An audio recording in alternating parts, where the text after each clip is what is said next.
Pemirsa, nyaris memangsa ternak warga di Nagari Ayam Manggi Barat, Kecamatan Lubuk Sikaping. Ular piton sepanjang 4 meter berhasil dievakuasi petugas damkar Kabupaten Pasaman. Saat evakuasi, petugas kesulitan karena posisi ular berada dalam semak yang dikenangi air.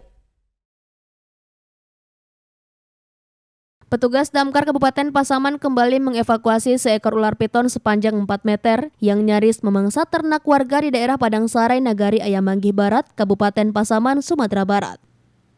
Saat evakuasi yang dilaksanakan di malam hari, petugas mengalami kesulitan karena adanya perlawanan dari hewan melata tersebut dan posisi ular yang berada dalam semak yang digenangi air. Setelah berusaha selama lebih kurang 1 jam, 4 personel damkar yang dilengkapi peralatan khusus akhirnya berhasil mengevakuasi ular piton sepanjang 4 meter. Untuk keamanan masyarakat, ular piton sepanjang 4 meter tersebut akan kembali dilepas liarkan petugas ke habitatnya.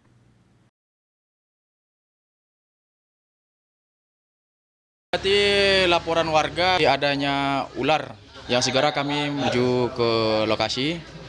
Alhamdulillah ular dapat kami amankan dengan cepat tanggapnya.